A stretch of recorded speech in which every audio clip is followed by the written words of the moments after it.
సంవత్సరాల తరబడి ఎన్ని మందులు వాడినా మీ మోకాల నొప్పులు తగ్గట్లేదా? ప్రాణ పెయిన్ క్లినిక్ లో అత్యాధునిక చికిత్స. భర్త కనిపించడం లేదని భార్య పోలీసులకు ఫిర్యాదు చేసింది. దర్యాప్తు చేపట్టిన పోలీసులు భర్త ఆచూకీ కనుగొన్నారు. ఇంటికి వెళ్లాల్సిందిగా అతన్ని కోరారు. కానీ ఇక్కడే అసలైన ట్విస్ట్ నెలకొంది. తాను ఇంటికి వెళ్లేది లేదని, తనపై ఏ కేసైనా పెట్టుకోండి, అవసరమైతే జైలుకైనా పంపండని, అంతేకాని ఇంటికి మాత్రం వెళ్లేది లేదంటూ భీష్మించు కూర్చున్నాడు ఈ భర్త.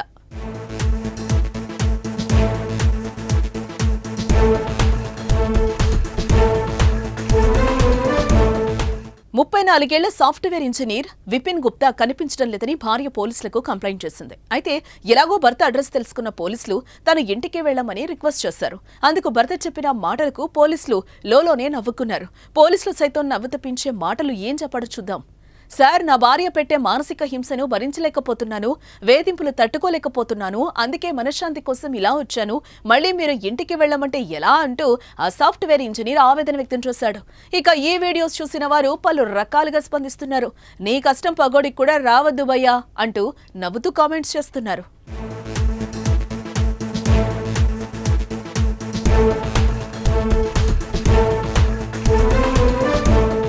మీ బిజినెస్ ఏదైనా మీ ఊర్లో ప్రమోషన్ చేయాలంటే అది సుమన్ టీవీతోనే సాధ్యం. ఇప్పుడే సంప్రదించండి.